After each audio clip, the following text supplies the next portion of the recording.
Come on, boys! Pirate. Radiopirate.com.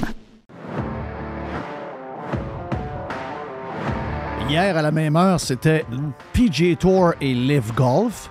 On va y revenir dans quelques instants. Mais là, c'est la nouvelle du jour pour...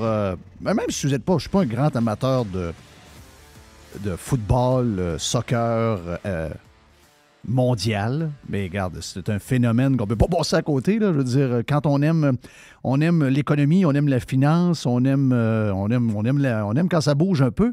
On ne peut pas faire autrement que de regarder ce qui se passe avec la nouvelle qui sera annoncée dans les prochaines minutes. Lionel Messi, qui a quitté le Paris Saint-Germain. Oui. Je l'ai dit tantôt, hein, il a gagné 30... Quand le Paris Saint-Germain a signé Messi en 2021 pendant la COVID, le compte Instagram du Paris Saint-Germain est passé de 38 millions d'abonnés à 70 millions d'abonnés. Et quand Messi a annoncé il y a une semaine qu'il quittait Paris Saint-Germain a déjà perdu en une semaine 2 millions d'abonnés sur Instagram. Donc, ça vous montre la force de ce gars-là. Il devait s'en aller du côté de l'Arabie Saoudite. On parlait d'un contrat de 400 millions d'euros disponible qui... il y a un lien avec LIV Golf parce que c'est le même fonds souverain qui a essayé d'attirer Messi vers l'Arabie Saoudite. Avec une tonne d'Afrique. Mais là, la décision serait prise, ce serait annoncé. Donc, Joe Pompliano qui reprend, je pense, un gars qui s'appelle Guillem Balaguer, qui est un des spécialistes de soccer avec 1 million de followers sur Twitter, qui dit, regarde, l'info est faite, je peux vous garantir une chose, c'est réglé. Lionel Messi a décidé qu'il allait se joindre à l'Inter de Miami. C'est énorme, ça. Et la MLS. Donc, ça, là... Ça, c'est énorme. La nouvelle que je peux vous dire, c'est que la Ligue nationale de hockey était 4e aux États. OK? C'était le 4e sport. Football, basket, baseball, hockey. Ben, le hockey vient de tomber 5e. Ah oui? Ah oui, c'est gros de même. C'est gros comme ça. Et tellement gros que vous savez que Apple a décidé de jumper dans l'aventure de la MLS avec le streaming. Mais quand Apple s'est mis le nez dans on la n'a pas MLS, trop compris. Je dis, qu'est-ce qu'ils font là, eux autres? C'est quoi cette histoire-là? Tu sais, veux dire, je comprends que ça a une popularité. Mais pas tant que ça. Mais là, tu te dis, c'est le soccer en Amérique. Là. Oui. Un peu, là. Mais là, ce qu'on vient d'apprendre, ce qu'on comprend par Joe Pompliano, c'est que Messi va toucher beaucoup d'argent avec Miami. Mais Messi va également toucher beaucoup d'argent avec Apple. Donc, c'est dans le deal d'Apple. Si vous avez Messi dans la partie de profit que nous allons faire chez Apple avec la diffusion des matchs, il y a une grosse partie de cet argent-là qui va se ramasser dans les poches de Lionel Messi. Wow! Mais juste pour dire, là, moi, de ce que je lis d'un article qui confirme la patente pas mal, là, Messi a refusé 1,4 milliard d'euros sur 2 ans. Incroyable. Avec l'équipe de l'Arabie Saoudite, là, oui. Al Hilal. Oui, c'est ça. Ben, il y a 4 équipes d'importance en Arabie Saoudite. Les 4 sont opérées par le fonds souverain.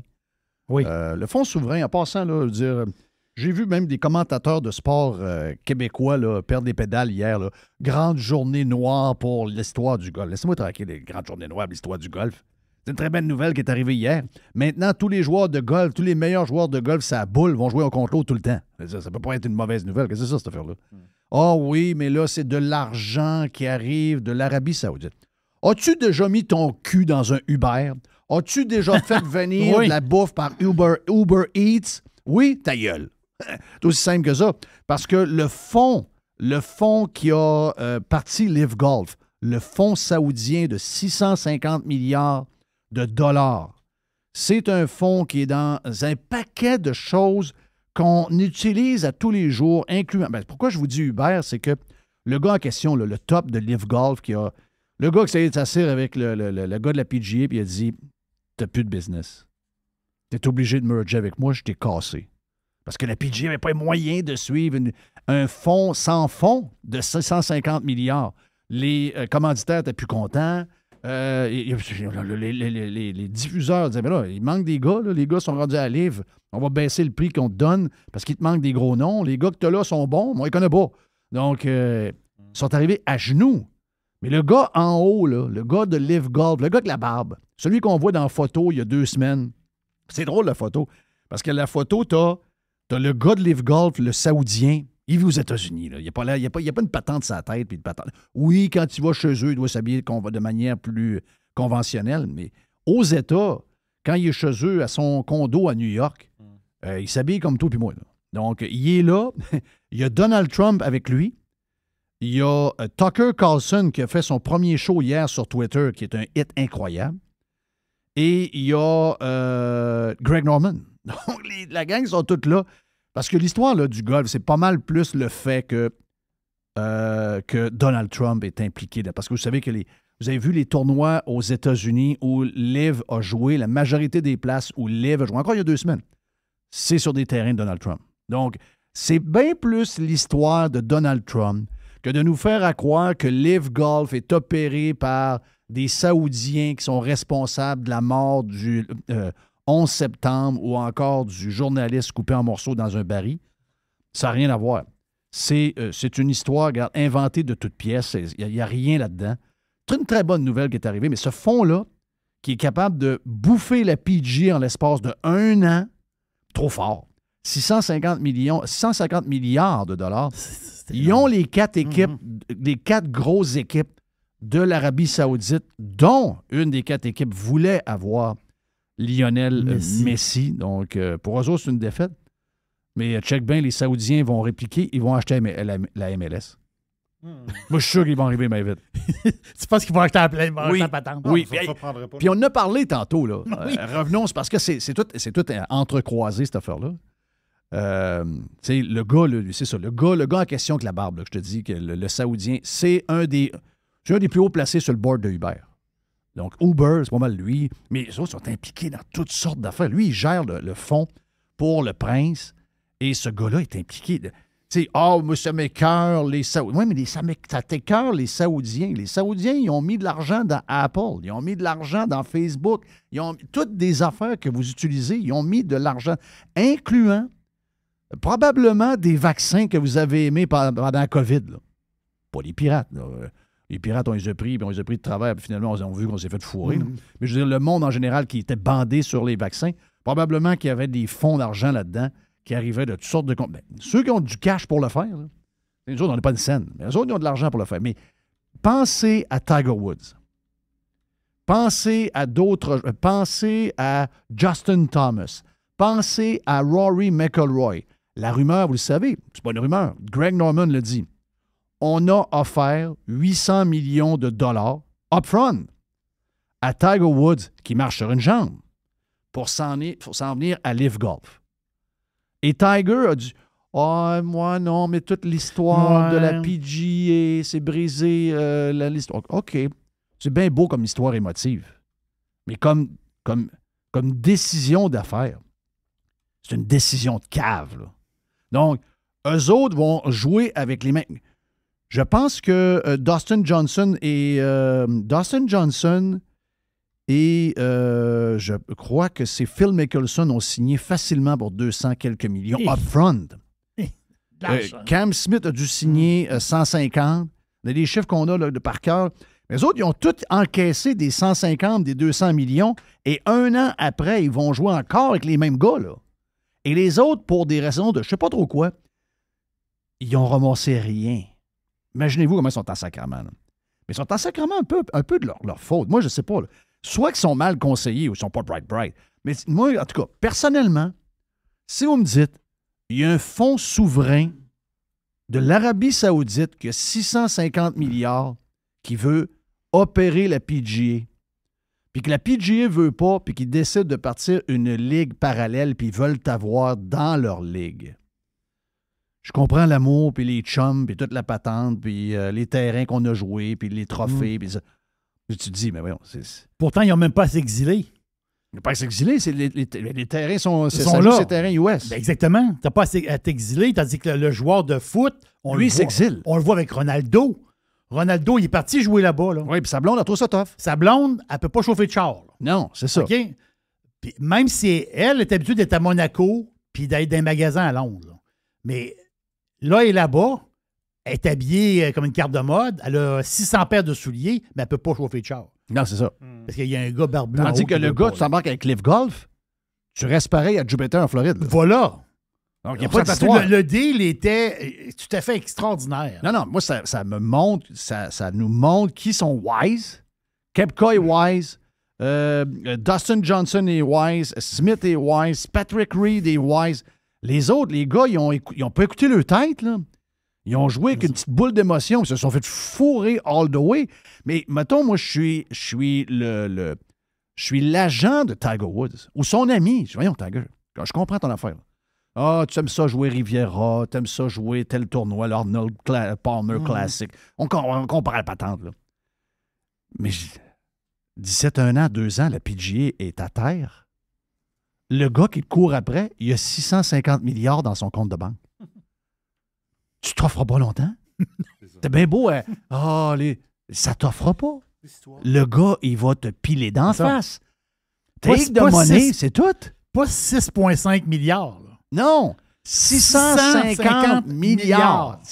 650 milliards, c'est... Regarde, je veux dire, tu peux acheter la terre au complet quasiment, là. Ouais, mais les principes, Jeff, la morale, arrêtez-vous. Pensez-vous sérieusement qu'on est dans une société de principes et de morale? Non, je saurais. L'argent mène le monde, là. Money talks. That's it. That's all. Et c'est pour ça que Messi s'en vient à Miami. Il y a d'autres choses, là. Messi sait très bien que... Il y a beaucoup d'affaires là-dedans. Ben oui. Messi dit, je regarde ce qui vient d'arriver avec le golf. Je vois que le gars en question là, qui gère LIV, là, il y a une équipe, lui, de la Division 1 en Angleterre. C'est le EFL, quelque chose. Là, qui, donc, les autres sont déjà dans la Division 1 en Europe. Ils veulent bouffer un peu la grosse ligue en ayant une ligue très forte dans les pays du Golfe. Ils sont prêts à aller chercher tout le monde à gros prix. Et là, ils voient que Messi s'en va là-bas. Oui. Messi, mon feeling... Juste à dire, ce matin, Benzema, il n'est peut-être pas connu de ceux qui... Benzema, c'est une méga star française. Là. Benzema, il vient de partir pour l'Arabie Saoudite. Là. Il a déjà gagné le Ballon d'Or, ce qui veut dire le meilleur joueur en Europe. Il a gagné même plus qu'une fois. Il vient de partir, là. Frico. Oui, exact. L'argent, lui, ils ont dépilé, il est parti. Là. Non, mon feeling, c'est que Messi va avoir des parts dans MLS. Il y a des parts dans le deal de Apple, ça, on l'apprend là. Oui. Et il sait ce qui s'en vient. Il sait que le gars avec la barbe de Live Golf, qui a une équipe en Europe, qui a 4 équipes en Arabie Saoudite dans la Ligue du Golfe, qui voulait l'avoir, qui était prêt à lui donner 1,4 milliard pour 2 ans, ce gars-là va arriver et va dire, un jour, je vais avoir Messi pareil. Je suis pas capable de le signer, de l'amener chez nous, mais je vais acheter à MLS. C'est ça qui s'en vient. Ils vont acheter à la Ligue. Hey. Ça se peut bien. Puis, vous allez voir, là, d'ici 10-15 ans, ça va être une guerre de fonds souverains ou de grosses richesses de même qui vont se procurer toutes ces grandes ligues-là. La Ligue nationale, entre vous et moi, là, la PGA a écrasé après 1 an. Okay? Écrasé raide. Les commanditaires ont levé les bras, ont levé le drapeau. Tout le monde avait le drapeau. Là. Lui, il est arrivé en rampant. Il dit, je suis plus capable de suivre. OK? Plus capable de suivre. S'il arrive la même chose avec NHL, la NHL, c'est pas fort. Là. C'est fort, mais je veux dire, pendant la COVID, ils ont manqué écrasé. Là. Oui, okay? c'est vrai. Ils ont manqué écrasé. Il a fallu qu'ils demandent aux joueurs de garder 50 de salaire. Il n'y avait plus de cash dans la patente. Il n'y avait plus rien qui rentrait. Là. Et c'est donc une ligue qui overpaid ses joueurs. C'est une ligue qui est au-dessus de ses moyens. Et si jamais le fonds souverain dit, moi, toutes les ligues vont être possédées. C'est un peu ça qu'ils veulent. Les autres, c'est du sports washing qu'ils appellent. Là. Je veux dire qu'ils essaient de passer du monde fin en achetant un paquet de... C'est correct. Ils ont fait ça avec la F1 aussi. Ils se partent une ligue en Europe avec des clubs qui sont là-bas. Ils achètent la KHL. Ils achètent la KHL, puis ils font un genre de ligue européenne, puis toutes les mégastars ils signent Mec Jesus, ils en signent une vingtaine. C'est ça. Puis ils envoient le message que c'est nous autres qui... La NHL a fait comme la PGA. Voilà. Après 1 an, elle est à genoux, puis elle dit au fond saoudien, elle dit je suis plus capable de suivre. Ben oui, il n'est plus capable de suivre. Il n'y a pas d'argent dans le compte de banque. L'argent dans le compte de banque, les gars prennent des dividendes à la fin de l'année, les oui, joueurs c'est prennent correct, le là. port, il n'y a Oui, plus c'est rien. pas- Il n'y a plus rien à cette ligue-là. C'est une ligue qui est pauvre.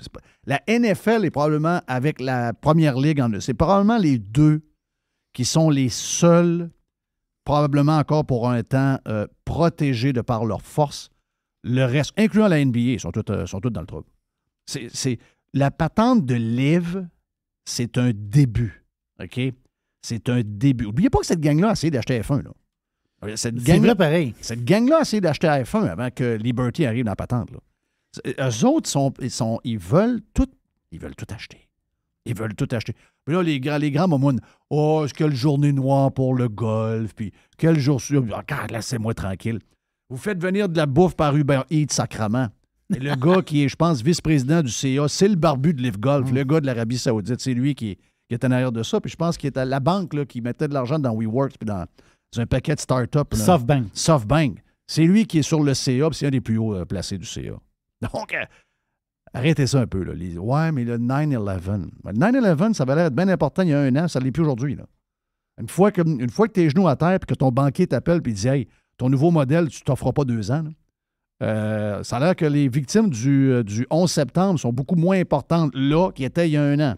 Et c'est pour ça d'ailleurs que le boss de la PGA va devoir crisser son camp de là. Parce que il a joué là-dessus énormément. C'est lui qui a sorti ça. C'est lui qui a... Ah oui, je connais des gens qui ont perdu... Je connais des proches qui sont morts dans le 11 septembre, dans les buildings, etc. Je comprends pas que les joueurs de la PGA qui sont partis vers Liv sont capables de jouer puis d'avoir cette morale-là. C'est incroyable. Regarde, le gars, il s'est scrappé à la face dans tout ce deal-là. Le gars doit... D'après moi, c'est sûr que... Hier, c'était la réunion dans la région de Toronto parce que c'est le Canadian Open. Et le monde voulait le crisser dehors puis dans le cul. Là. C'est le boss de la PGA. Ça va pas. Mais, regarde, ça s'en vient comme ça, je vous le dis. C'est le début d'un ère nouveau. Moi, je pense que la MLS va suivre. Si la MLS va chercher quelques gros noms de même, si Messi est le premier, puis il y en a d'autres qui suivent. Il va y en avoir d'autres, c'est clair. Ben, ils se mettent en position de grossir, puis en même temps de réveiller quelques géants qui pourraient dire ben, finalement, c'est peut-être là-bas que ça va se passer. C'est peut-être en Amérique du Nord que ça va se passer. Donc, la Ligue nationale de hockey vient de manger une claque sur la gueule avec l'arrivée de Messi. Moi, mon feeling, c'est que la NHL tombe 5e sport dans la prochaine année parce que la MLS va passer en avant du hockey. Puis l'histoire de Messi, tu dis, ouais, mais Messi, c'est un homme, c'est un joueur, c'est un grand buteur de l'histoire. Mais Messi, c'est pas juste Messi. C'est contrairement à l'autre, l'Espagnol, le Portugais. Là. Ronaldo. Ronaldo, sa femme, c'est Georgina. Oui. Les femmes sont importantes là-dedans. Oui. Georgina, c'est une femme, elle est très bling-bling. Très particulière. Très bling-bling. Ah oui, il y a une série sur elle sur Netflix. Là. Voilà.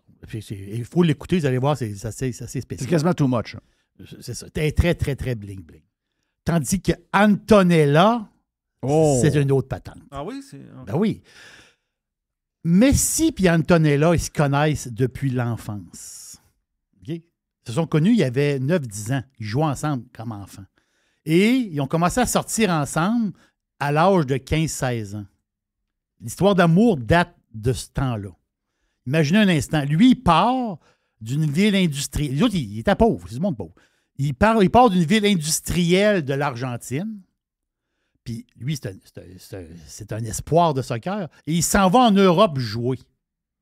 Lui, quand il est arrivé en Europe, il pouvait avoir toutes les Européennes de la place. Non. Il a attendu Antonella. Antonella, c'est la femme de sa vie. Ils ont 3 enfants. Messi, il ne voulait pas amener sa femme en Arabie Saoudite. Comme Georgina. Georgina, là, quand le fric est arrivé sur la table, là, Georgina a dit « Ah, on y va! » Là, elle le regrette. Elle a pas pensé, là. Elle le regrette. Mais on y va. Messi, lui, il ne voulait pas amener Antonella puis les 3 boys là-bas. Oublie ça. On va aller à une place parce que fondamentalement, en dedans d'eux autres, lui est argentin, elle est argentine. C'est des Américains d'Amérique. Eux autres, ils reviennent chez eux. Ouais, les Argentins à Miami, il y en a un machin. Voilà. Eux autres, ils arrivent à Miami. la capitale latine du monde, c'est Miami. Ils reviennent à Miami. Eux autres, là, ils reviennent comme chez eux. Ben oui. Des vols entre Miami là, puis l'Argentine. Là, il y en a. Il doit en avoir pas mal. Il doit en avoir pas mal. Ben oui, il y en a 25 Les autres, ils reviennent chez eux. D'une manière. Ouais, je comprends. Je comprends très bien. Donc, ça, là, c'est énorme pour le foot mondial. Ce move-là est énorme, Jeff. Puis. Ça brasse donc bien dans le sport. Oui. Tabarnache. Mais Jerry a raison. Hein? Quand Lionel Messi a rencontré Antonella, lui, il avait 9 ans, elle avait 8. Voilà. Non, ils sont inséparables. Wow. Donc, c'est une histoire d'amour incroyable. C'est pour ça que ce gars-là, c'est-à-dire, c'est pour les Argentins, oui, c'est un dieu par rapport au soccer, mais par rapport à sa vie personnelle, c'est un modèle. C'est un modèle de vie. Oui, c'est pas un cave avec une morale douteuse. Non. En tout cas, jusqu'à maintenant. Ben, si tu vas voir Antonella aussi, Tu vas comprendre. Oui, je sais, je l'ai vu. On comprend. Ben oui. Thank you, man. Donc voilà pour les grosses affaires de sport qui Écoute, un gros 24 heures. Gros 24 heures, pas pire. Hey, mon nom est Jeff Fillion. Vous êtes sur Radio Pirate Live. On revient dans un instant. Joe Hamel est là après. Yes. RadioPirate.com. A definite breakthrough step in home entertainment. Radio Pirate. Pirates Wanted. Please stand up! La boîte à Jerry après. Mais pour l'instant, notre chum Joe Hamel qui est là. On a eu une nouvelle ce matin.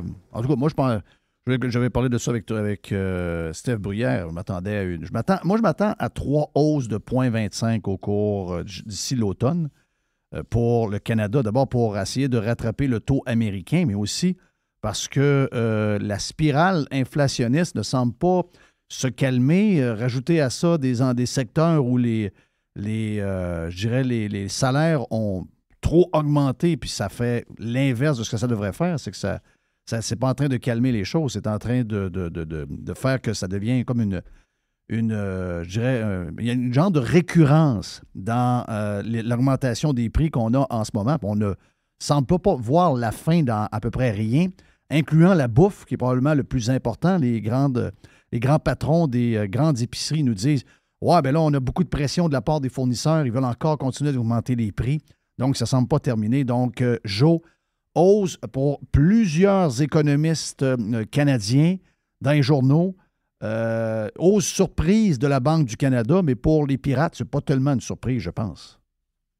Non, on en avait parlé à quelques reprises. Moi, j'anticipais une hausse. D'ailleurs, ça fait longtemps qu'on en parle. Il faut, je pense, remettre dans le contexte. La Banque du Canada est encore derrière la courbe, c'est-à-dire que l'inflation est plus élevée que le taux directeur à l'heure actuelle.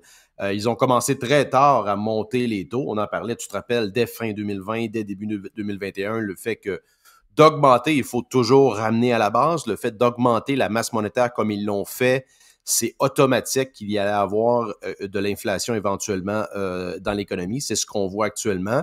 Une hausse de 25 points de base, donc 0,25 pour ramener le taux à 4,75. On parle le taux le plus haut depuis 2001, là. C'est rien d'exceptionnel dans une perspective historique. Les plus vieux ont connu des taux de 5, 6, 7, 8, même 10% et plus là, dans la fin des années 70, début 80. Dans une perspective historique, les taux d'intérêt dans l'histoire humaine ont toujours été généralement entre 5 et 10%, disons. Donc, c'est rien d'exceptionnel. Là, on parle, c'est quand même incroyable qu'on parle d'un potentiel, d'une apocalypse potentielle avec une économie avec un taux directeur à autour de 5%. C'est quand même grave. Et tu l'as dit, il y a seulement un économiste sur 5 qui prédisait cette hausse-là. La Banque du Canada est la seule banque qui a fait une pause en passant du G7, là. Tous les autres banques n'ont pas arrêté. Moi, je pense que c'était une erreur. Je l'ai dit quand ils l'ont fait. Ils n'auraient jamais dû faire cette pause-là lors de la dernière rencontre. En fait, là, c'est encore un enjeu. C'est un très gros enjeu réputationnel des banques centrales qui perdent, qui ont l'air folles depuis l'après-COVID pour avoir été pris par surprise. Rappelle-toi, au début, il parlait il n'y aurait pas d'inflation. Finalement, l'inflation va être transitoire. Puis là, finalement, ils se rabattent en disant, là, il faut continuer de tighter plus vite pour rattraper. C'est des décisions de coin de table. Il n'y a aucun thinking à long terme. Tu vois que ça va comme je te pousse. Là. Ben, c'est à la base, moi, je crois pas que c'est une question philosophique. Je crois pas que je pense pas qu'un comité de sages, entre guillemets, réunis autour d'une table peut dicter les taux d'intérêt. Moi, je pense que le marché devrait 100% dicter les taux d'intérêt. Je pense que le marché monétaire devrait être 100% libre. Ils savent rien. En fait, on le voit, là, ils savent pas plus grand-chose que le petit investisseur. Ils n'ont pas tous les données. Évidemment, ils ont accès à des données, là, mais c'est vraiment des liseurs. Non, c'est des liseurs de feuilles de thé. On l'a vu dans le passé. C'est rien de nouveau. Et ça va être comme ça dans l'avenir aussi. Donc, à suivre. Et rappelle-toi, c'est incroyable de voir à quel point le narratif dans les médias financiers change. Là. Il n'y a pas si longtemps, on parlait de baisse dès 2023, là, dès Q3 2023. D'ailleurs, je pense que c'est encore pricé pour Q2 2024 ou fin du Q1 du moins. Moi, je pense qu'il n'y aura pas c'est sûr, là, à ce moment-ci, c'est pas mal certain qu'il n'y aura pas de baisse dès 2023.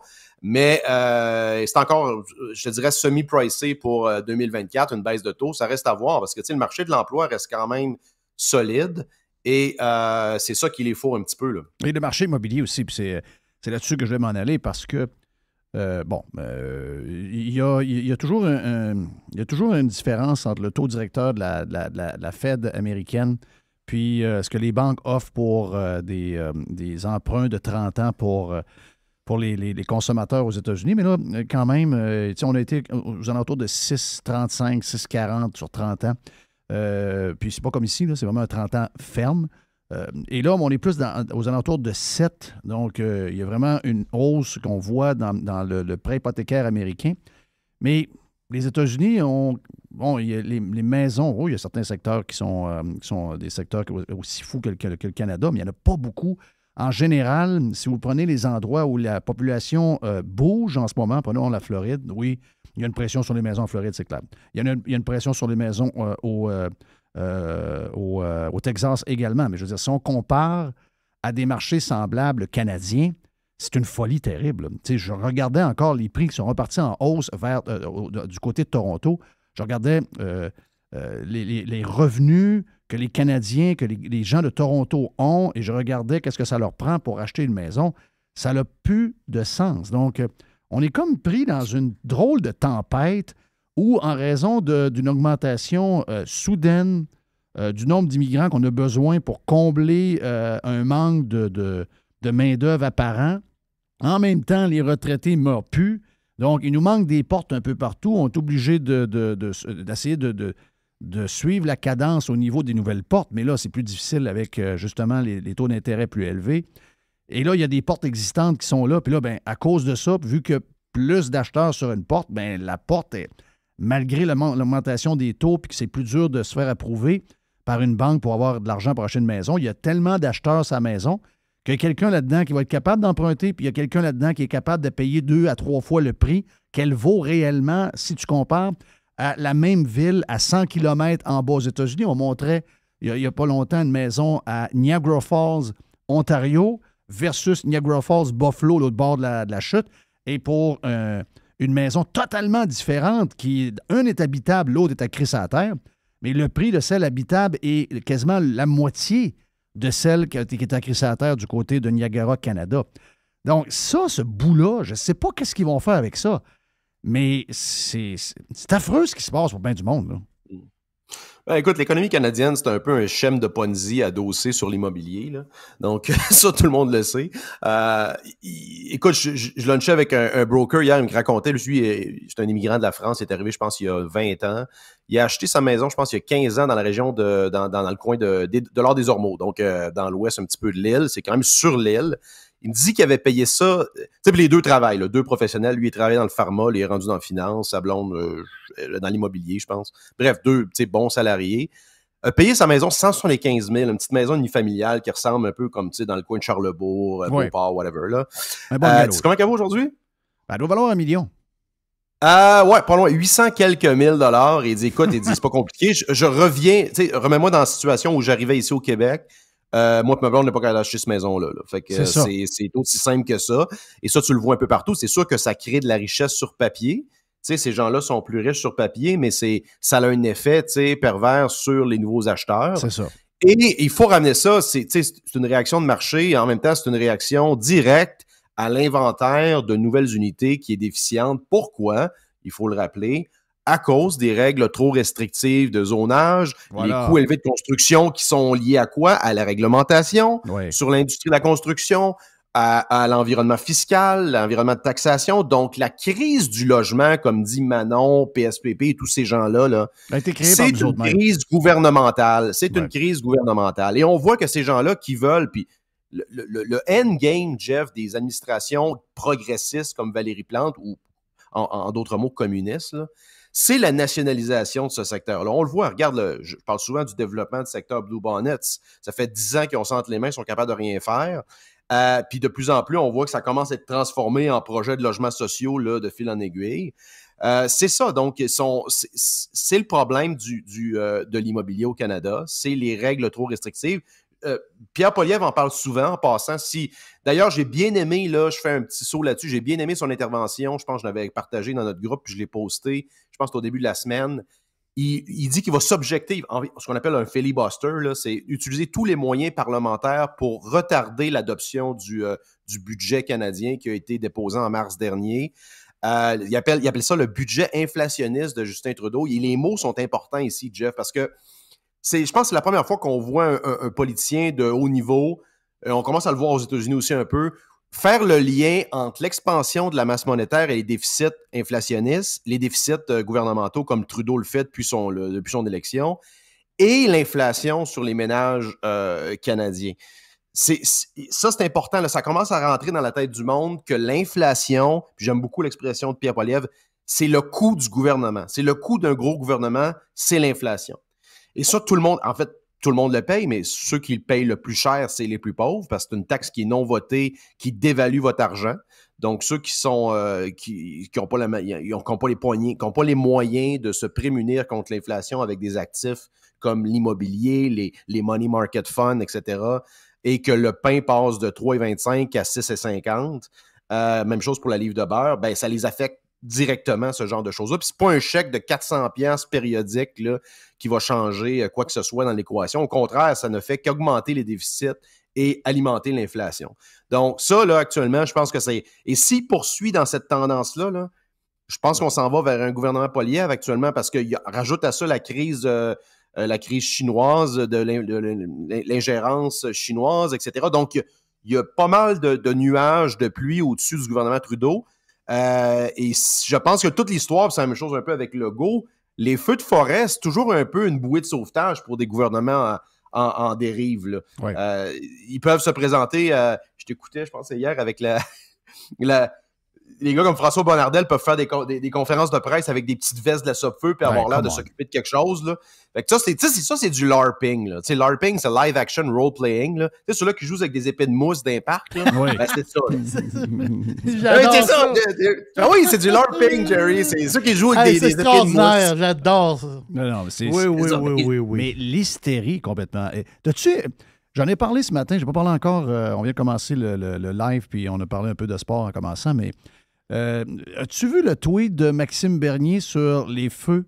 Puis moi, j'ai pas de preuve qu'il y a des activistes qui ont allumé des feux, mais je dois dire que quand j'ai lu au début de la semaine la jeune mairesse de Chappais, Chappais qui... chaque fois qu'on entend parler de Chappais, son histoire de feu, mais elle a dit, écoute, il y avait à ce moment-là, il y en a 4, je pense, mais à ce moment-là, il y avait 3 feux en action. Et elle a dit, il semble y avoir un lien entre les 3 feux. Et c'est drôle, hein? Le premier feeling que j'ai eu, parce qu'il ne faut pas oublier que ce sont des gens, et je ne suis pas en train de dire qu'ils l'ont fait, là, mais je suis en train de dire que c'est quelque chose qui pourrait arriver. C'est des gens qui sont capables de faire sauter des pipelines. Je parle des activistes green. C'est des gens qui sont pour la cause, sont capables... Écoute, ils ont rentré hier, ils ont défoncé des clôtures en Allemagne.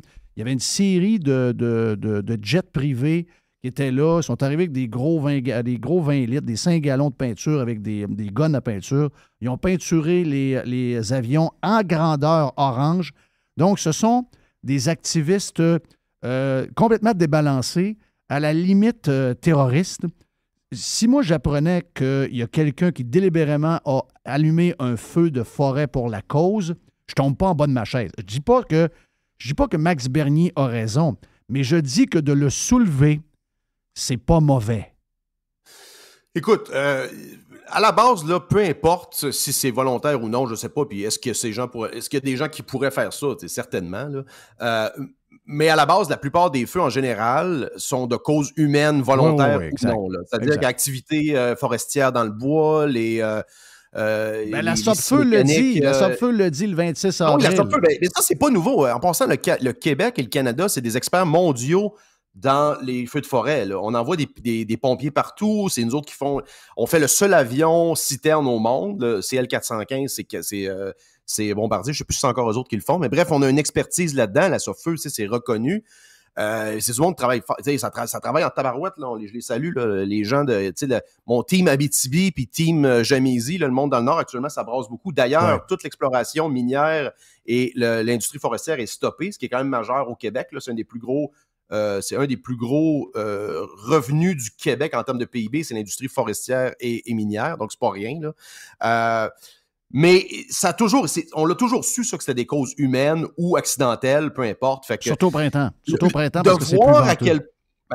De voir à quel point actuellement, Jeff, on voit un lien de cause à effet qui est propagé par certains médias, certains activistes, est repris par certains politiciens et qui n'est pas corrigé par personne, là, à part nous autres, les méchants pirates sur les médias sociaux, puis quelques personnes qui disent un instant, là, c'est toujours arrivé, il y a toujours eu des feux de forêt, puis il y en a eu des gros dans le passé. Là. Écoute, rappelle-toi, là, il y a eu des énormes feux de forêt dans les années 2000, il y en a des années qu'il n'y a eu rien, je pense 2022, il n'y a eu presque pas de feu non plus. Exact. Donc,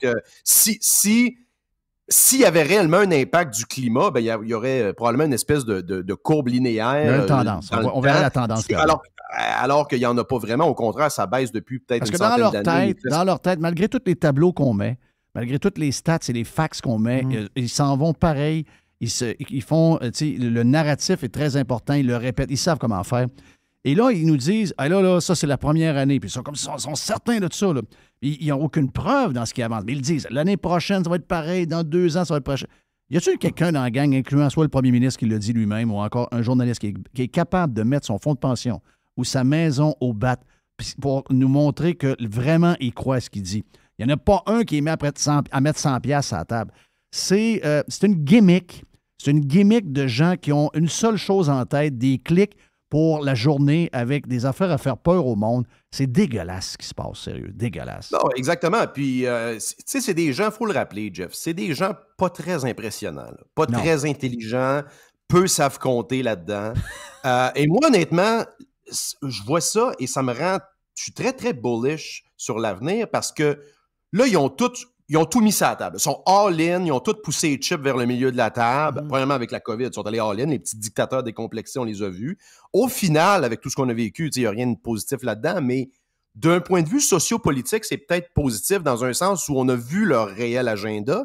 Et là, ils le cachent même plus. Tu as vu un gars comment il s'appelle? André Noël, oui. Il a tweeté... finalement, les véhicules électriques, la demande à ressources est trop élevée. Il faut viser l'élimination de la voiture individuelle. Voilà. Les masques ont tombé. Là, il n'y a même plus de prétention à l'effet que, finalement, on veut juste faire une petite transition. Non.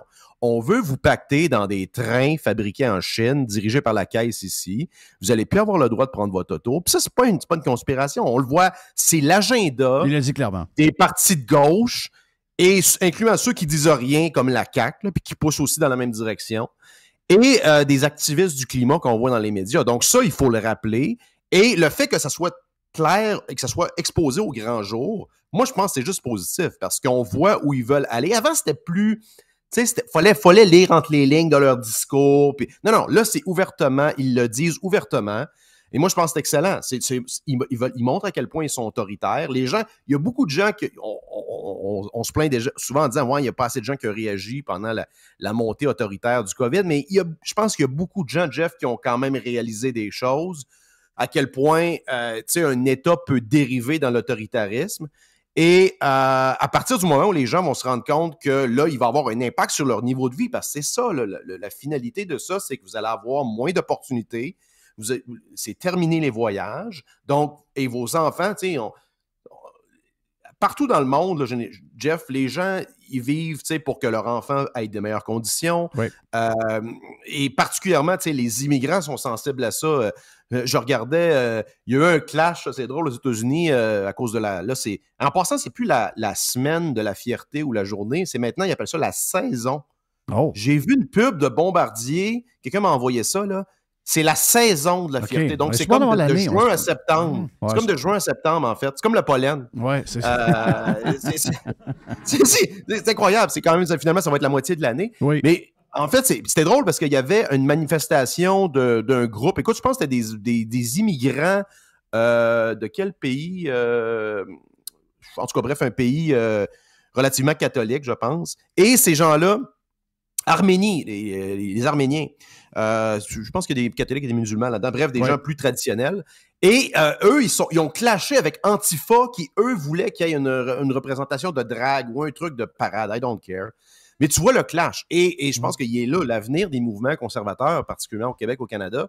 Et je pense que ça, encore une fois, Pierre Poilievre le réalise bien. C'est justement ces immigrants-là qui ont souvent des valeurs plus traditionnelles et qui veulent rien savoir des drag queens dans les écoles puis du monde de se faire pacter dans des trains. C'est exactement ce qu'ils ont fui dans leur pays de merde.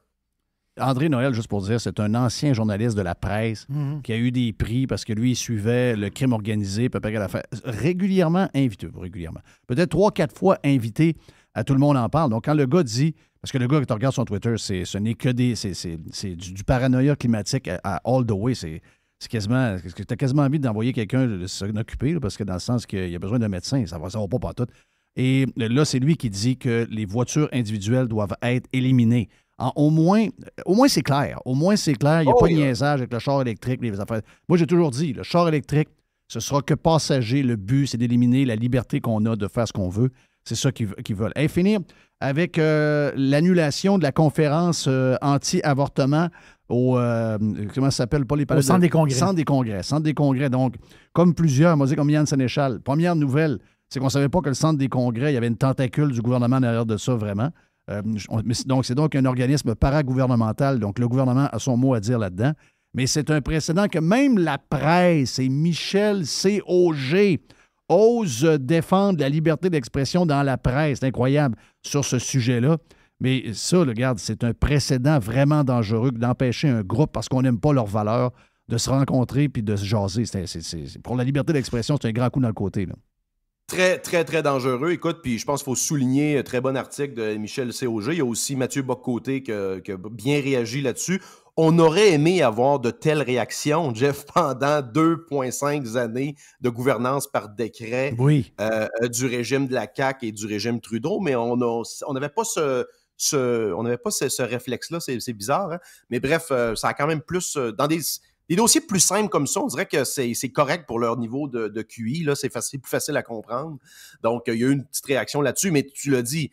En fait, le gouvernement est partout là, au Québec. Là. Le gouvernement peut s'ingérer partout, on l'a vu. Le gouvernement, d'ailleurs, il y a des rumeurs incroyables à l'effet que le gouvernement avait accès aux dossiers médicaux des pharmaciens et des médecins pour faire pression sur ceux qui refusaient de se faire vacciner, ce qui est incroyable. Puis en même temps, ces gens-là, après ça, se tournent de bord et commencent à parler de la sécurité des données du dossier médical, alors qu'ils ont ouvertement eu accès à des données privées. Oui.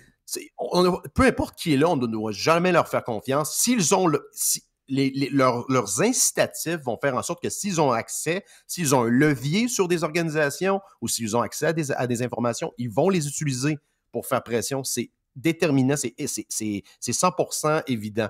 Donc là-dessus, il faut réaliser que le niveau tentaculaire, justement, du gouvernement dans les organisations au Québec est inquiétant.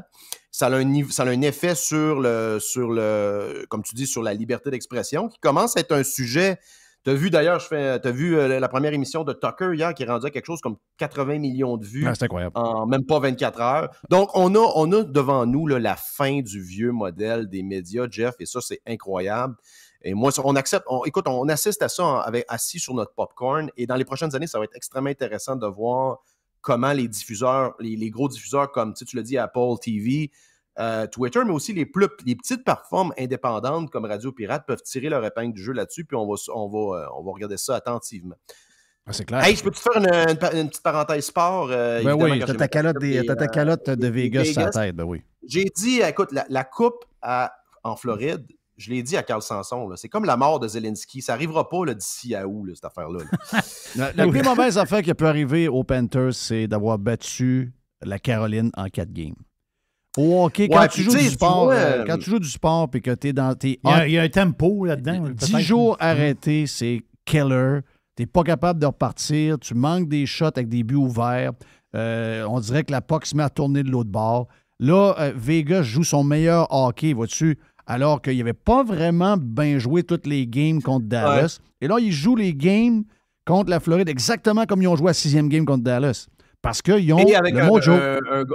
Avec un goaler incroyable, tu sais, qu'il y a eu de la performance de sa vie. Suitcase. Donc, tu as un alignement des planètes pour Vegas. Et moi, j'adore ce club de hockey-là depuis le début. J'adore le chandail, j'adore le... Je suis rendu partisan des Golden Knights. Ah, ouais, c'est ça, exactement. Hey, puis je te fais une dernière parenthèse. Je trouve ça excellent comme histoire. Je pense que je l'ai partagé dans notre groupe. Tu es un fan de F1. Moi, j'aime la course automobile en général, mais j'aime beaucoup le sports car, donc les courses d'endurance comme Le Mans, American Le Mans, etc. Yes. C'est plus gentleman comme course, là, puis c'est vraiment plus un endroit où je veux. C'est sur ma to-do list, Jeff, éventuellement, ma bucket list d'aller voir Le Mans. Tu sais que c'est un événement incroyable, je pense 2 heures de Paris. Il y a tellement de monde, là, Jeff, là, puis c'est relativement... Tu sais, il y a autant des gens de la classe moyenne que des ultra-riches qui vont là, mais ce qui est drôle, c'est qu'il n'y a pas assez d'hôtels dans le coin, puis tu as des gens genre qui couchent dans des tentes à côté de leur Lamborghini. Là. Donc, c'est une affaire de fou. Exact. 24 heures sur 24, c'est le party. Mais ce qui est drôle cette année, c'est qu'il y a un règlement dans Le Mans où à chaque année, ils permettent à une équipe d'expérimenter une technologie ou quelque chose. Tu te rappelles, à l'époque, Nissan avait une genre de voiture fusée, là, une espèce de truc long. Cette année, c'est une équipe, c'est Hendrick Motorsport de NASCAR qui a amené une voiture de Cup Car qui ont modifié pour Le Mans. C'est-à-dire qu'il y a plusieurs modifications, mais relativement, je te dirais, authentique à la voiture. Je pense que c'est le même moteur, mais pas limité. Ils ont ajouté quelques trucs, là, mais bref, c'est vraiment une voiture de NASCAR qui va courir dans la catégorie GT, là, donc parce que les voitures prototypes qui ressemblent un peu à des vaisseaux spatials, mais il y a les voitures plus traditionnelles comme les Porsche GT3, etc. Donc, la voiture de NASCAR était 3 secondes plus rapide que tous les autres là, dans la catégorie. Donc, c'est genre Team America qui traverse l'autre bord avec le char de NASCAR puis qui bat tous les Européens. Là, c'est incroyable. Puis, oui. Ça, c'est assez drôle. Là. Ah oui, les gars avec le bière et tout qui arrivent du NASCAR. On s'en vient juste pour checker un peu. Les gars sont 3 secondes en avant. Alors, puis, ça, c'est en passant, c'est Jeff, Jacques Villeneuve a dû annuler sa participation parce que je pense qu'il vient d'avoir un autre bébé. Ouais, il y a le 6e bébé. Mais vous savez que Jacques Villeneuve essaie constamment, ça fait plusieurs fois qu'il s'inscrit à Le Mans, parce qu'il lui manque juste cette course-là pour compléter la triple couronne des sports automobiles qui comprend le 500 000 d'Indianapolis. Tu sais qu'il a manqué de gagner, il a fini 2e. Je pense qu'il était Il a fini 2e. Ben, il y a des années qu'il était avec Peugeot, qui est quand même une écurie de pointe, là, donc il avait manqué le gagner. Mais 500 000 d'Indianapolis, Grand Prix de Monaco et 24 heures du Mans, c'est la trilogie, là, la triple couronne à gagner dans le motorsport. Très peu de gens l'ont fait. Très bon chroniqueur de sport, Joe. On peut, hein? Yes. Go Knights! Go Knights! On ira fêter à Vegas pour la parade. Oh my God, yes! Joe Hamel est avec nous autres. La boîte à Jerry après sur Radio Pirate Live. Pirate. Radiopirate.com. Next, Jeff Fillion. Jerry, la boîte à Jerry. Des fois, il y a des textes qui nous font sourire. Comme? Pas éclater de rire, mais sourire pour, tu dis, maintenant, tu as compris quelque chose. Mais Geneviève Peterson, notre amie Geneviève, elle... L'amie de Joe. De Joe Hamel. Exactement. Ben oui. Oui, ils sont très, très chums. Geneviève Peterson qui dit qu'elle est maintenant entrée dans la secte Costco. Donc, Geneviève va maintenant chez Costco.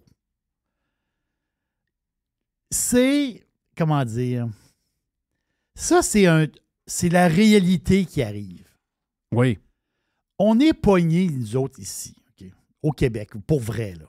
On est pris avec des genres de bien-pensants, puis tu les as très, très bien cernés avec le temps, Jeff. Des gens, une espèce de... la bien-pensance, les bien-pensants montréalais bobos. Vous savez c'est qui, là? Les gens de Montréal qui nous écoutent, vous les connaissez, là.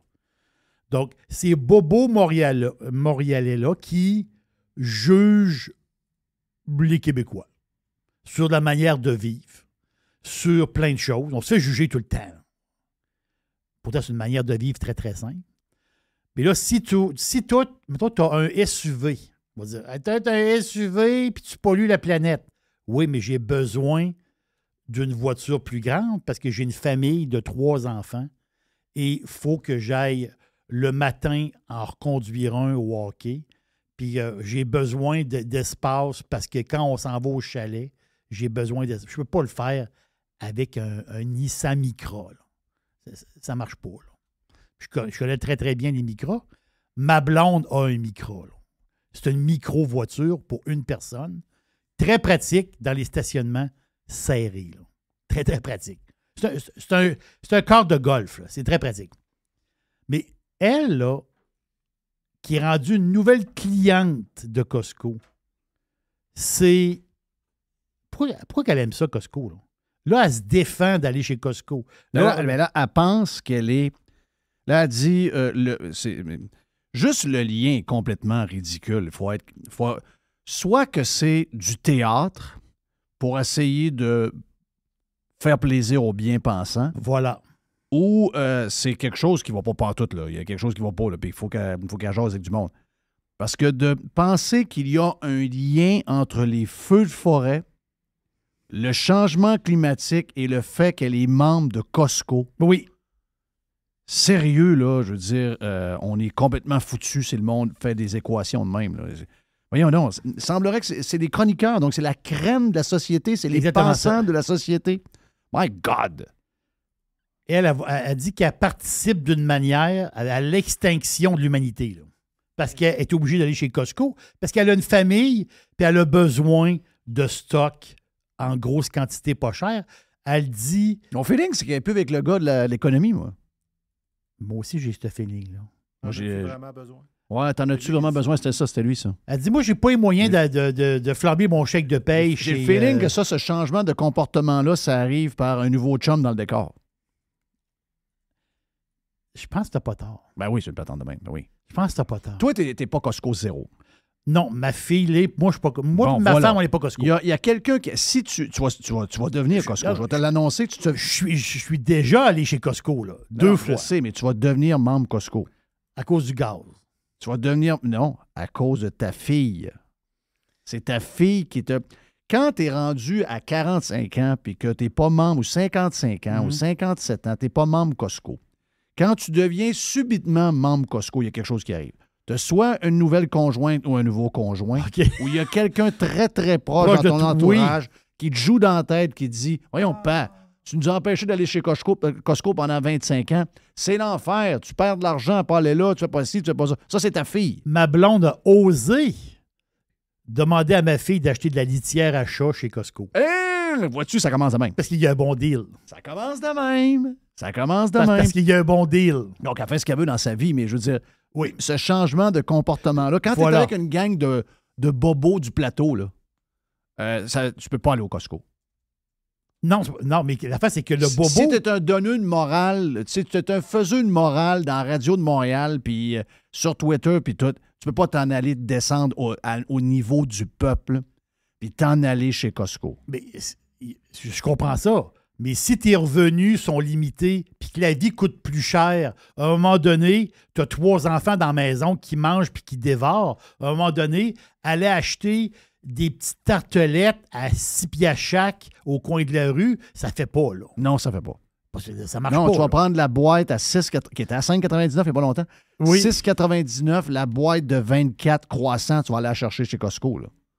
C'est ça que tu vas faire. Oui, t'as des vautours dans la maison, là. Ben oui. À un moment donné, ça tient plus. Mais là. j'ai une nouvelle pour elle. Si elle allait chez Panier Extra à place, elle économiserait encore plus. Ah! Si Geneviève vient s'installer à Québec, ça va être une cliente de Panier Extra. On va la prendre comme chroniqueuse.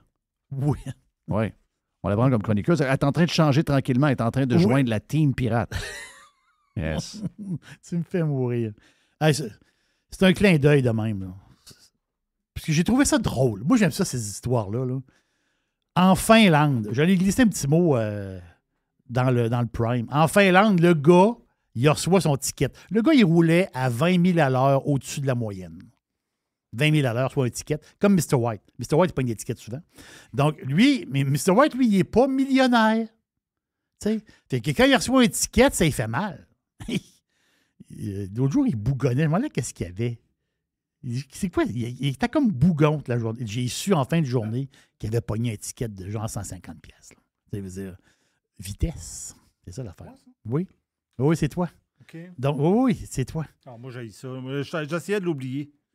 Merci de me le rappeler. Oui, c'est exactement ça. Mais le gars en Finlande, il reçoit son ticket 130 000 pièces. Hein? Il y a une erreur. Il y a une virgule, un problème de virgule. Là. C'est 130 pièces.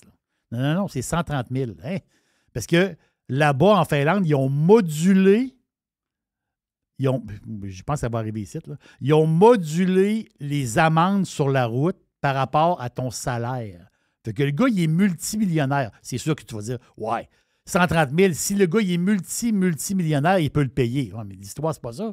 L'affaire, c'est qu'ils ont modulé par rapport au salaire.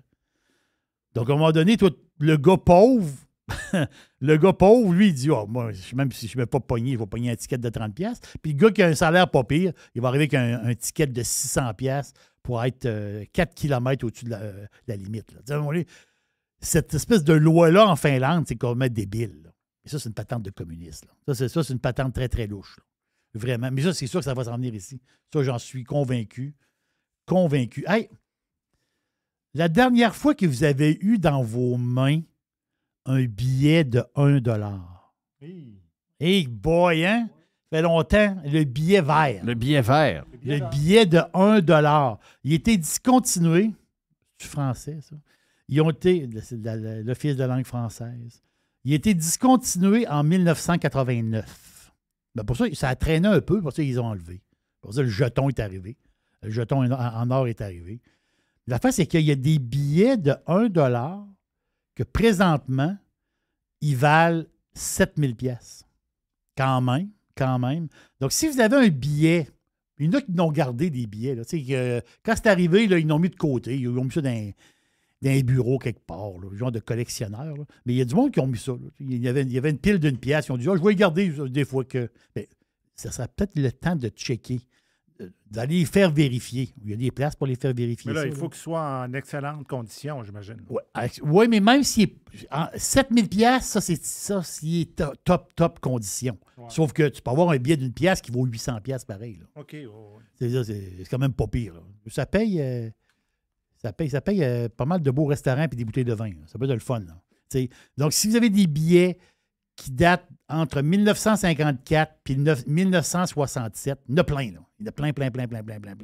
Il y en a là-dedans qui valent pas mal de sous. Donc, il faut les faire vérifier. Il y a un site Internet qui s'appelle coinscanada.com, pas tant de choses. Là. Mais il y a du monde qui, vraiment, là, qui ont vendu leurs billets, pour vrai, là, qui ont vendu leurs billets de 1 pièce, 7000 pièces. Oui, il est en bonne condition, mais quand même. Hey, ça, c'est une affaire qui vient de sortir il y a quelques secondes. Tu sais, à un moment donné, le fédéral, ils ont prêté de l'argent aux PME pour passer la période COVID. Tu sais, il y a eu la patente avec les employés, je pense, puis il y a eu des genres de prêts, des prêts de 60 000 piastres, pas d'intérêt. Puis je pense que tu rembourses 40 000 sur le 60 000. Le faire de même. Là. Il y avait un genre de cadeau à travers ça là, pour les PME pour passer à travers. Mais là, l'affaire, c'est que la date pour rembourser, c'est le 31 décembre. Rembourser le total. Là. Parce que c'est quand même sans intérêt. La date pour rembourser, c'est le 31 décembre 2023. Oups. Le compte à rebours est commencé. Et là, les PME, petites et moyennes entreprises, il faut qu'ils remboursent le gouvernement. Mais là, ce qu'on sait, c'est pas moi qui le dis, c'est la Fédération d'entreprises indépendantes. Ils disent qu'il y a une peut-être qu'ils exagèrent un peu, là. On s'entend-tu, là? Mais les autres, ils disent, c'est quand même capoté quand même. Ils disent qu'une PME sur 5 pourrait, parce qu'il y a des petites business, des micro-business qui ne peuvent pas payer. Ils veulent avoir des délais encore plus longs. Ils ne peuvent pas payer le 31 décembre. Donc, ils vont être obligés, c'est des micro-entreprises, mais quand même, ils vont être obligés de fermer, puis ils n'ont pas les moyens de payer. Donc, ils veulent repousser la date encore plus loin sur l'espèce d'argent d'urgence qu'ils ont eu. Donc, c'est 1 sur 5, une PME sur 5. Je ne peux pas croire que c'est vrai. Il me semble que tu es vraiment serré. Mais si c'est vrai, l'économie du Canada est pas mal plus faible qu'on pense. Là. Ben oui. Si c'est vrai, là, c'était peurant. Là. Voyons. C'est quand même 40 000 $. Là. C'est pas 400 000. Là. Mais quand même. Mais ça fait réfléchir pareil. Hey, on parle de hausse de taux d'intérêt. C'est 0,25 là, que Joe nous a dit. Mais l'affaire, c'est que ça, c'est la CBC qui a sorti ça. Je ne suis pas allé vérifier ailleurs. La moyenne de prix d'une maison au Canada. C'est fou, raide. Je comprends que là-dedans, tu as Toronto. Là-dedans, tu as Vancouver qui font popper l'affaire. Je comprends ça.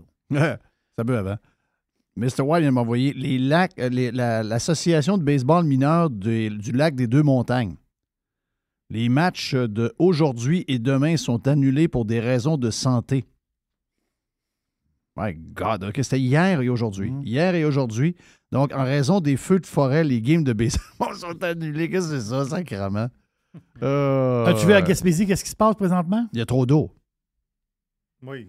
Il mouille, parce que... Il y a des, en Gaspésie, tu as des villages qui sont pris là, présentement. Tu as vu la photo? La rue est partie. Là. Est-ce que tu as vu la photo dans le groupe de Jay the Pilot? Ça, c'est la photo du courant jet actuel. C'est très rare que le courant jet est comme ça. Oui. Donc, le courant jet part du nord du Québec. Habituellement, il part de l'ouest, tu comprends? Là, il part du nord du Québec et il descend vers l'Ontario. C'est pour ça qu'à Toronto, il ne faut pas plus que 18 degrés aujourd'hui. Donc, il siphonne de l'air par en bas. Mais on a une dépression qui est là, qui tourne sur elle-même, là, à la hauteur de la Gaspésie. Puis nous autres, on a aussi, là, à cause de ça. Donc, elle est comme jamais. Mais là, donc, la boucane descend avec le courant jet jusqu'en bas vers New York, ces coins-là. Oui. Et là, ben, ça braille. Là. Hey, on reçoit de la boucane. Vous recevez de la boucane parce que nous autres, on a un temps de marde à cause du courant jet. Là. Donc, le courant jet fait que cette dépression-là tourne sur elle-même sans arrêt jusqu'à samedi inclusivement. C'est un cimetière de dépression climatique ici. C'est l'enfer. Donc là, à cause de ça, la Gaspésie est dans boîte. Tu sais, il n'y a pas d'autre raison. Là. C'est facile à expliquer. Là. Donc, il n'y a rien à voir avec le climate change. Non. C'est juste météo. Là. C'est météo. Regardez le courant jet, gang d'idiots. Là. Là, ils vont dire, ouais, mais en Gaspésie, c'est ça. En Gaspésie, ils vont dire, OK, là, il y a une rue qui est partie dans la boîte. Puis là c'est justement, c'est les changements climatiques. Puis là, c'est de plus en plus difficile. Puis, ouf. Mais non, c'est très lourd aussi. Tu as le double discours. Dans ta même phrase, tu vas dire, le feu, c'est les changements climatiques. Puis en Gaspésie, le surplus d'eau, c'est les changements climatiques. Non, dans la même phrase. Je te le dis, là, on est l'idée et l'opinion publique qui est décidée puis qui est le sujet de la place. C'est une des seules places au monde où c'est le même. Là. Il y a des fous un peu partout, là, mais ici, la concentration de débiles est à l'extrême et on a une gang de poules mouillées. Là. C'est une gang de peureux. C'est du monde qui joue avec nous autres. C'est du monde qui s'amuse. Ça s'amuse actuellement. Ça leur donne une raison de se penser important, mais c'est toute une gang de cinglés. Le prix moyen d'une maison au Canada? 716 000. Là, tu dis, OK, oui. Non, mais t'as peu. Non, mais. Oh, oui. 716 000. OK, c'est beau. Non, mais le bout qui est complètement surréaliste, là. Je m'excuse, là.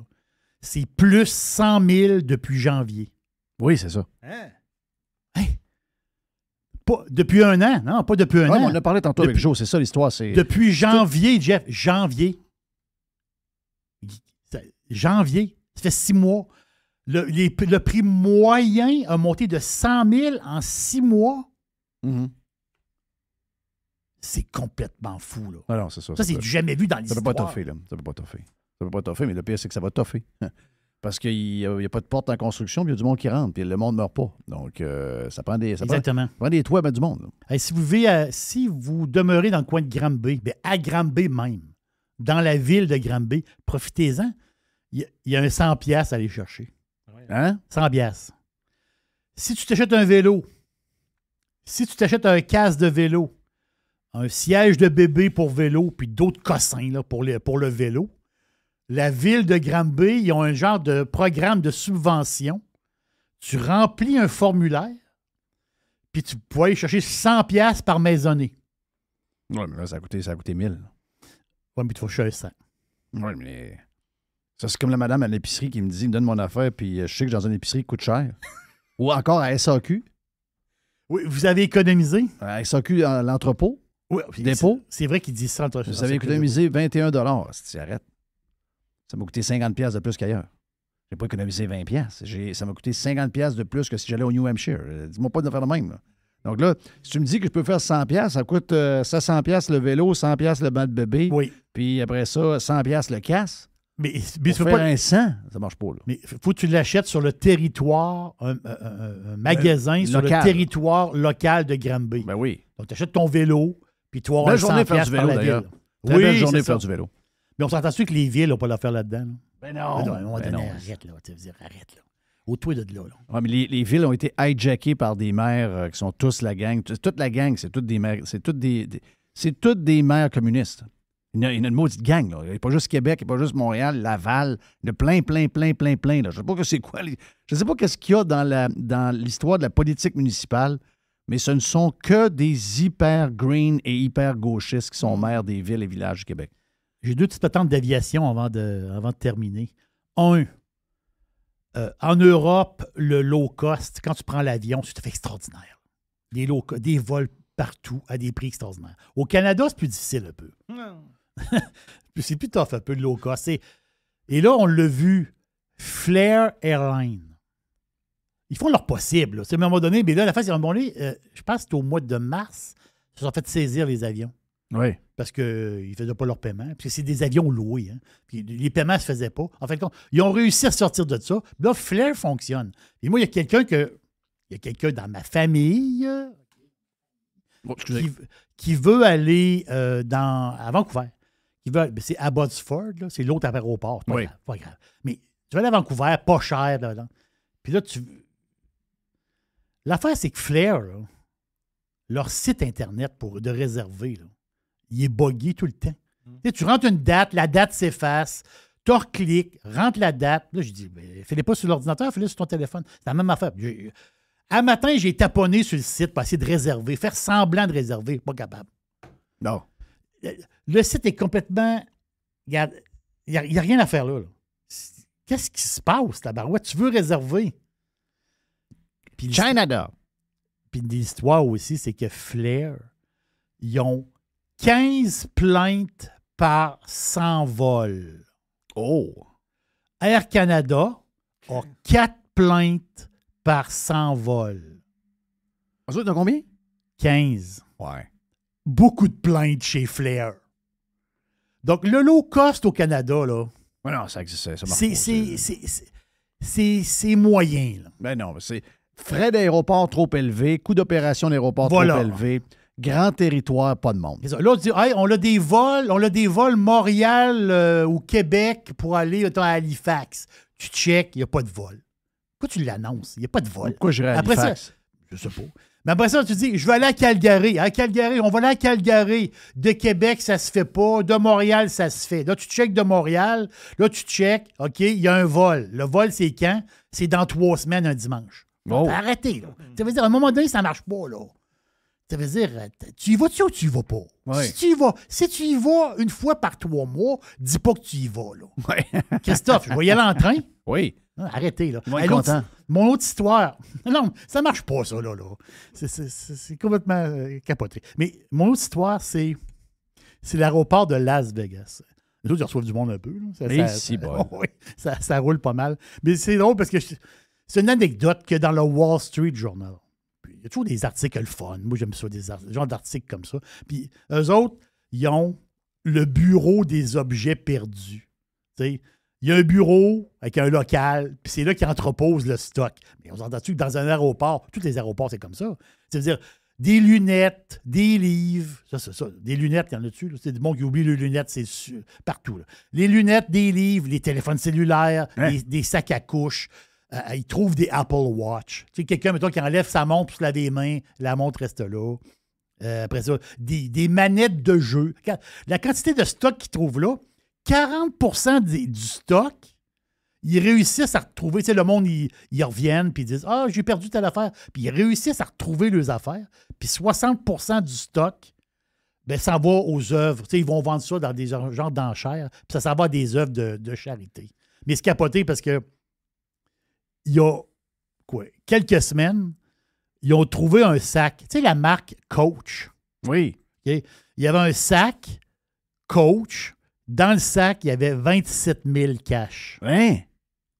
27 000 en argent. Ils ont mangé liquide. 5 000? Oui, mais il y a quand même quelqu'un qui a oublié son sac avec 27 000 dedans. D'après moi, c'est quelqu'un qui n'avait pas mal. D'après moi, c'est parce que moi, j'ai 27 000. Soit tu en as beaucoup, ou soit tu as pris quelques bières. Tu es mêlé en tabarouette. Là. Bol. Moi, si j'ai un sac avec 27 000 en liquide, je ne l'oublie pas. Là. Puis qu'est-ce qu'ils ont fait avec?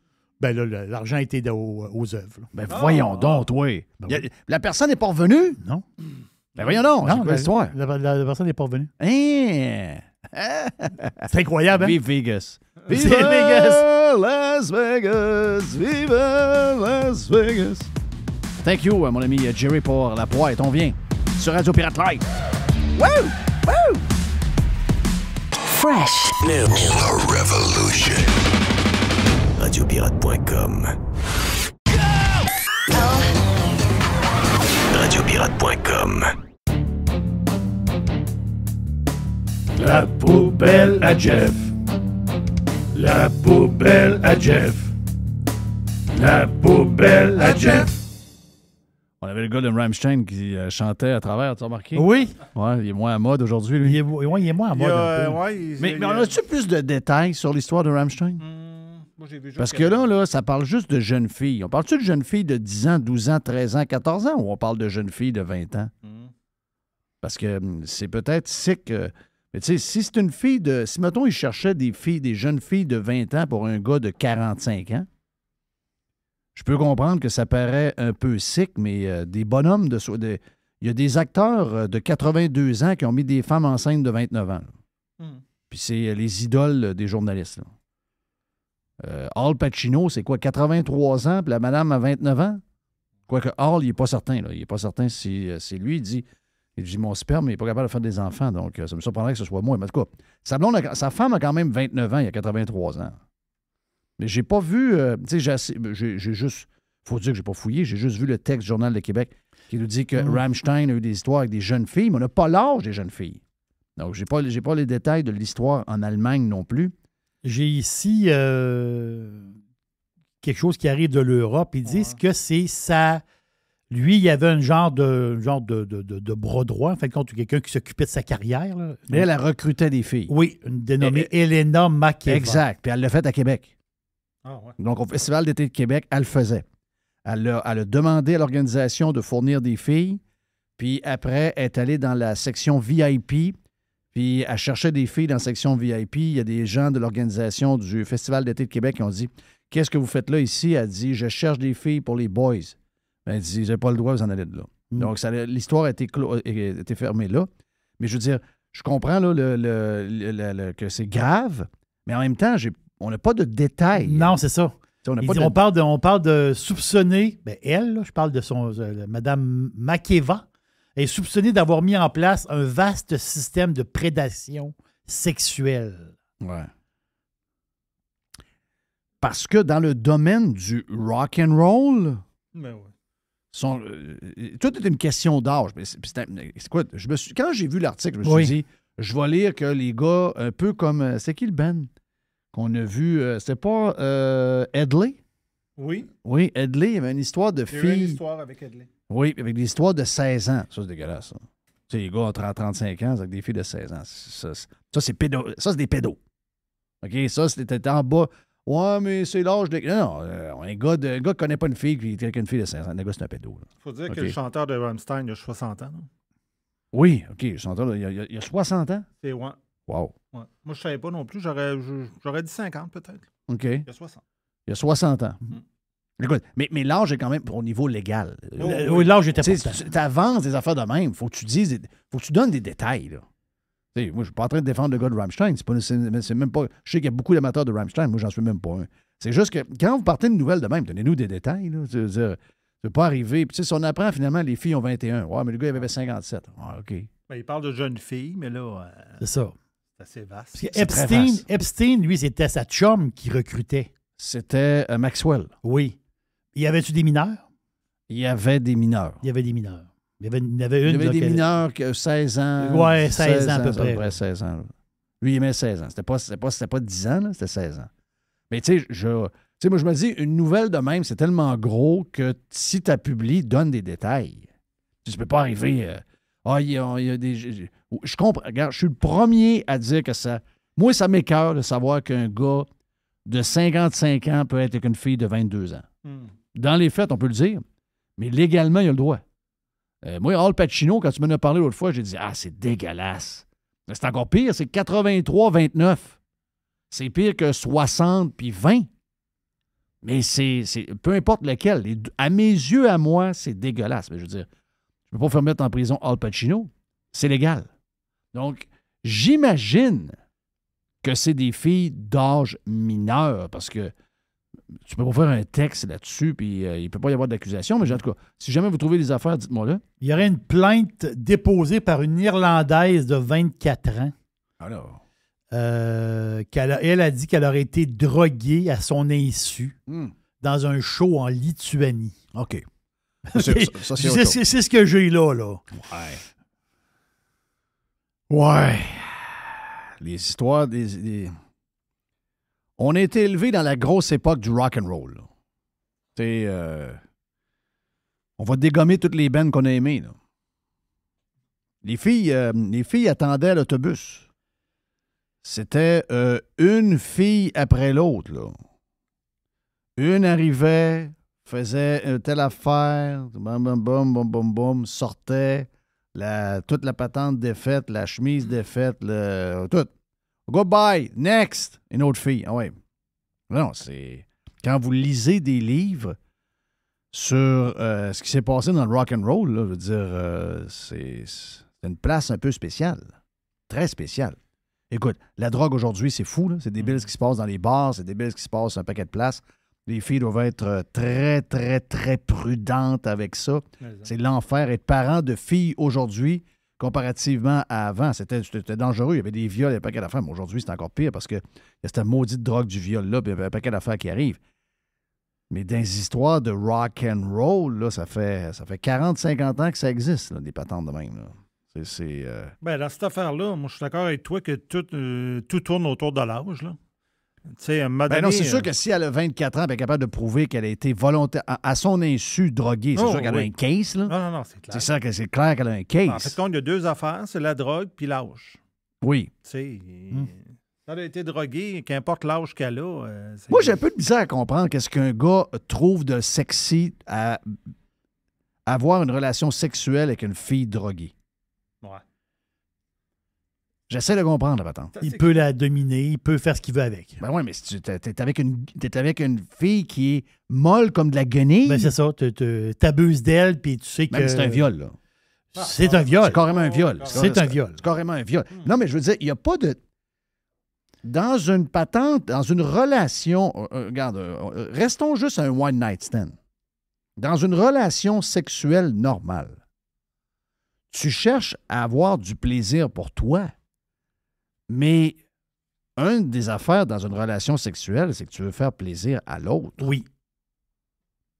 S'il y en a une des deux qui... Tu sais, je veux dire... Non, c'est des malades. Tu sais, oui, c'est carrément des malades. Je veux dire, si quelqu'un... T'as une super de belle fille que tu trouves belle depuis que tu es en secondaire 5, puis tu es dans un party de cégep, puis la fille est dans un party, puis pour une raison X, elle est chaude, puis là, à cause de ça, j'ai trouvé beau, rien de temps, puis là...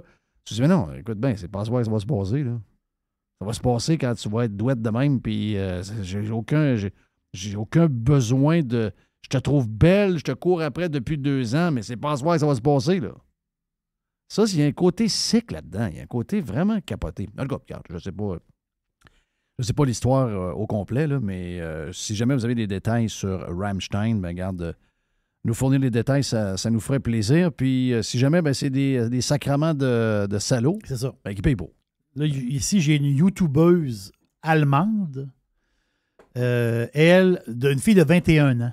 Oui. Puis elle, autrement dit, ses amis l'ont comme invitée. Ils disent « Ah, il y a un after party, on peut y aller, telle affaire. » Puis elle, je pense qu'elle est allée à ce party-là, en tout cas. Mais tu vois, c'est une fille de 21 ans. Là.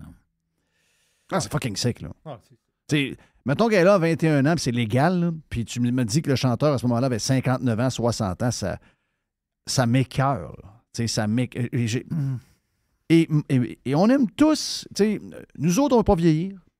Nos femmes ne veulent pas vieillir. On aimerait tous avoir l'air plus jeune qu'on a actuellement. Puis tout le monde à qui on parle, c'est à peu près la même affaire. Mais il y a une affaire, moi, qui est claire.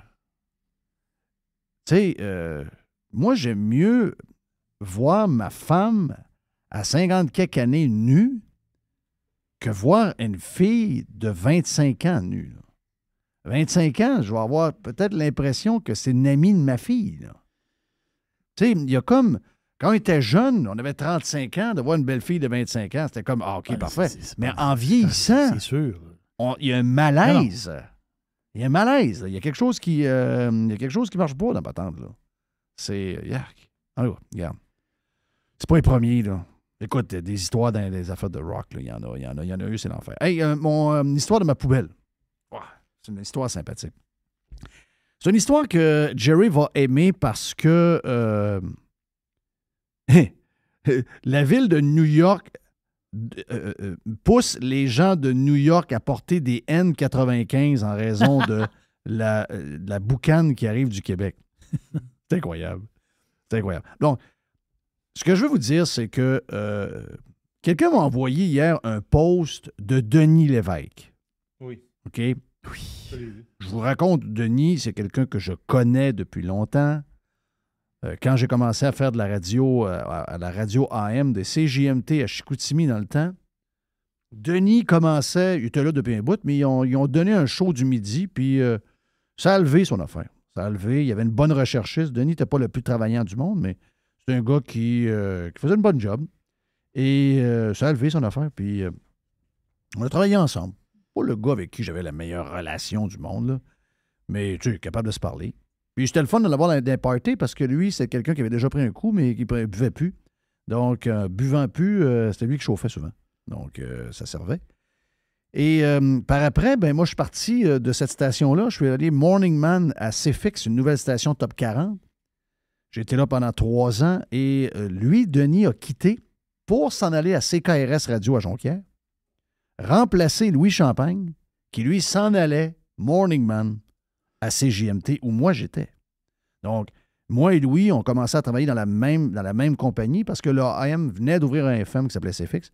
Et Louis, avec qui je parle à tous les jours en passant, Louis est bien en forme. À ce moment-là, donc, Louis est numéro 1 solide.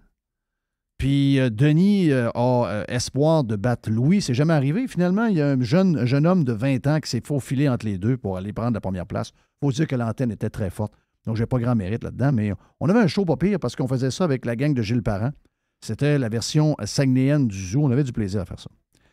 Je vous dis ça parce que je connais un peu Denis. Et par après, je suis pas sûr que Denis est un grand fan de Jeff Fillion.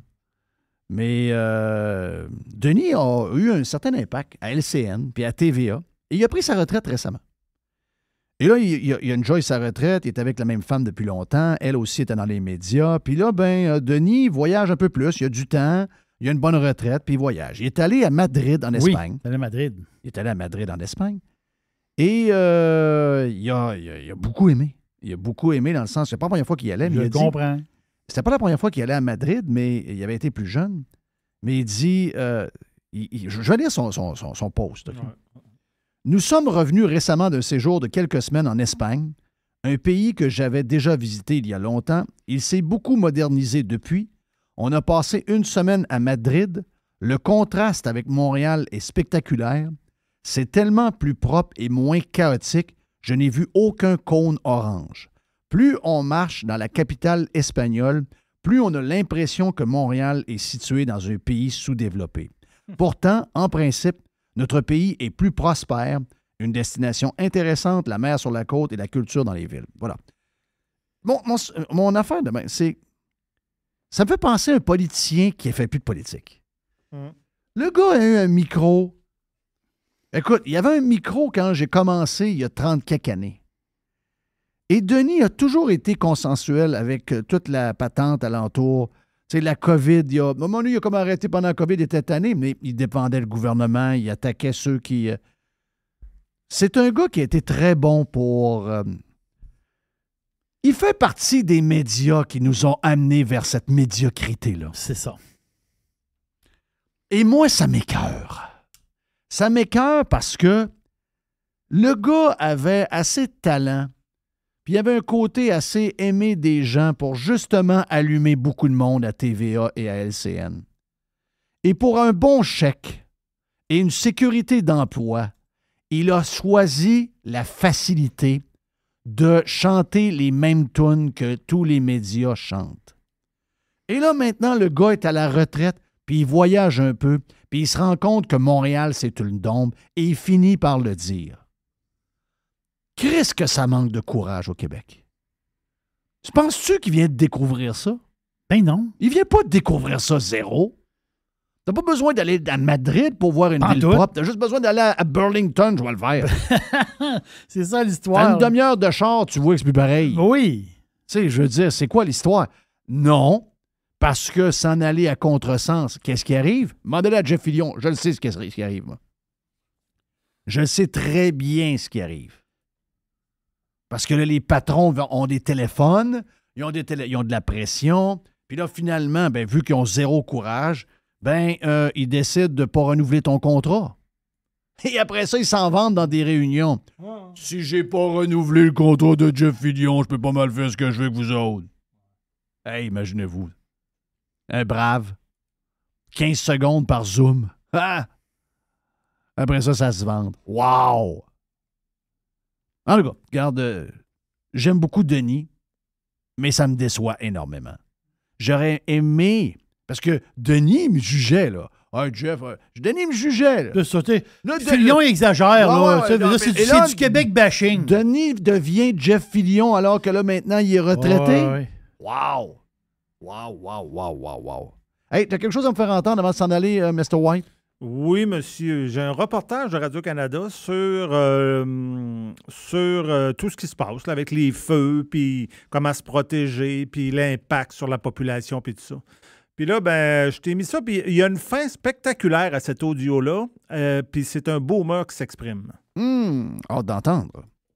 À Montréal, on demande aux écoles d'être vigilantes. On va s'assurer là, de garder nos fenêtres ouvertes pour la qualité de l'air, avec les lecteurs de CO2.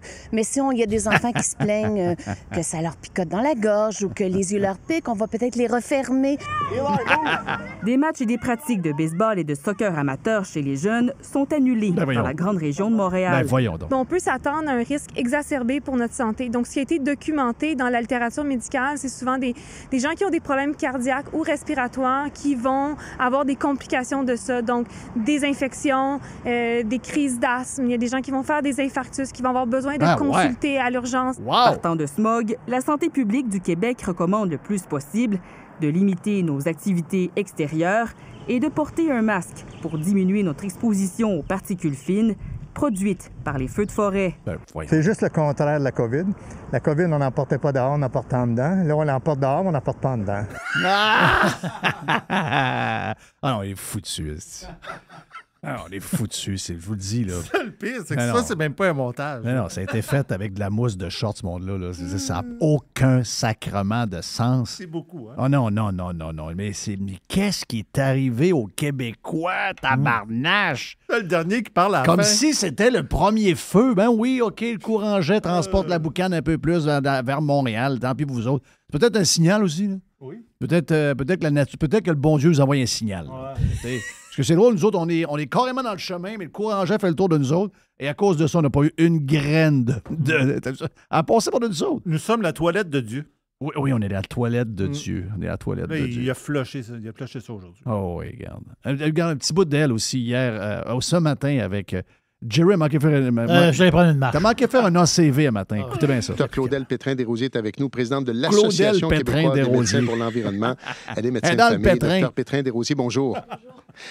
Dites-nous comment vous réagissez à ce qui se passe présentement. Là? Comment vous vivez cette situation? Vous êtes préoccupé par la santé environnementale et la santé tout court. Go.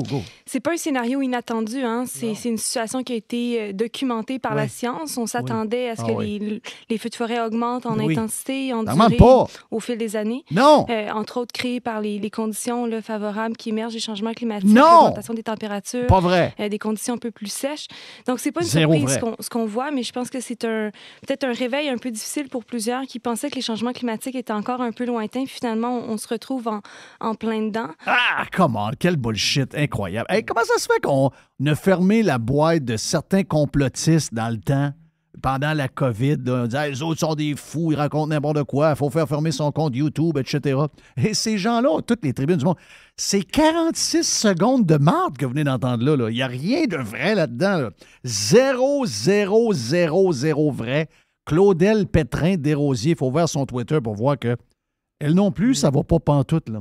Faut que son chum, il parle. Là. Faut que son chum, il parle. Faut qu'il change de ce sujet-là. Là. Amène-la quelque part. Je sais pas, inscris-la un cours de judo, commence à faire de la bouffe, je le sais pas, mais il faut qu'elle change le sujet-là. Elle est avec Masbourian. Ben oui, elle est avec en plus. Qui, lui, avait repris une fille. En tout cas, lui, là, c'est une drôle de... C'est pas une bonne semaine pour Patrick... c'est ça, Patrick? Oui. Patrick Masbourian. Oui, toi, trompe-toi pas lui. Une triste nouvelle hier qu'on a appris le décès de Doris Labonté. Lacombe. Lacombe, voyons. Doris Lacombe. C'est ça, un personnage marquant du hockey junior, vous l'avez souligné. Oui, mais c'était pas Lacombe, c'était vraiment la bonté. c'est Lacombe. En voulant dire, la nounoune, c'est Lacombe. C'est Lacombe. Elle a dit, oh, excusez, c'est Lacombe. Excuse-moi, Patrick. Excuse-moi, Patrick, vu que je travaille pour toi, Patrick. Elle, je veux pas dire ce qu'elle a dit sur lui dans le corridor. Ça devait être l'enfer. Elle a dû te le brosser en sacrant. Oui, c'est bon. Thank you, Jerry. Thank you, Mr. White. Et thank you, bien sûr, à notre chum Joe Hamel. Voilà pour ce mercredi. Demain, on lance le week-end. On lance le week-end. Si vous voulez un green de golf, allez sur Jeff Le Green. See ya.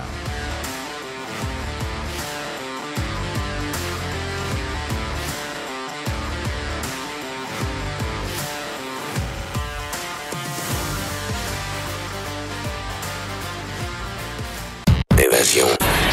Révolution. Domination. Radio Pirate. Spread the word.